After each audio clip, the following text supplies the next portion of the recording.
All right, let's go overseas for a moment. Mohammed Sinwar, the leader of Hamas inside Gaza, has been killed by an airstrike, according to Israeli Prime Minister Benjamin Netanyahu.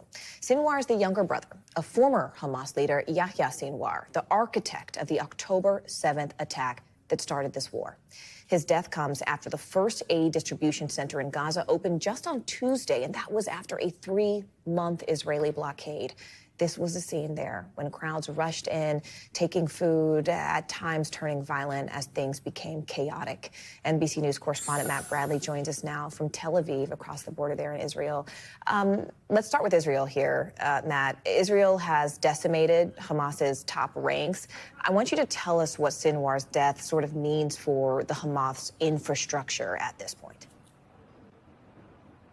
Yeah, it's a great question, Morgan, and one that I think a lot of people want to know the answer to. But the fact is, when you look at these sort of terror organizations, be it Hamas, the Taliban, militant groups, Islamic State, they're kind of built to be decapitated. They know that their leaders are going to be slain because they're massive targets. And so we've seen this time and time again with all of these other groups, including with Yahya Sinwar, the older brother of Mohammed Sinwar. He was quickly replaced and replaced again. These groups adapt. But the fact is, Hamas is in a little bit of a different situation than that, because so many of their top leaders have been killed, and not just the ones in the Gaza Strip, but also the ones doing the negotiations in Doha, leaders who live in Beirut, who live in Istanbul. So we've seen so much of a huge culling of their leadership. It might be pretty hard for them to replace Mohammed Sinwar. But also, remember, we actually started hearing about this a couple of weeks ago.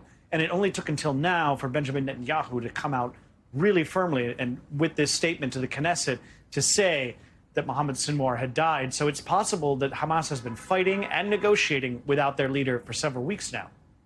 You know, Matt, tell us, though, about the video we just played as we were introducing you, that new aid distribution. The center just opened on Tuesday. We're talking after months of blockade, thousands of starving people. I want to be clear, they had to walk miles to even get to this location where they were promised food, basic sustenance.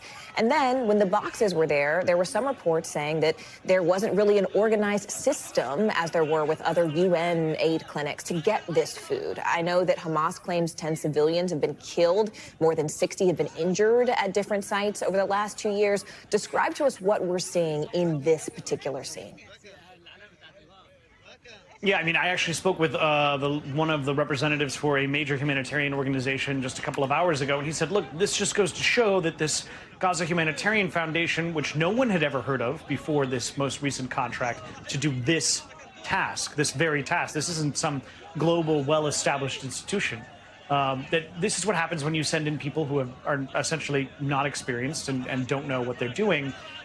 He said one of the main issues, as you mentioned, was you would never set up just 4 aid distribution centers, because that means that the population of more than 2 million people will have to walk for miles and miles, desperate, starving, in order to pick up food. You're asking for a scene like the one that we're seeing on our screens right now. So when we talk about the violence that erupted, in a way it was predictable given the circumstances, but it also just goes to show that this is something of a shambolic effort to try to provide aid after 11 weeks of a blockade.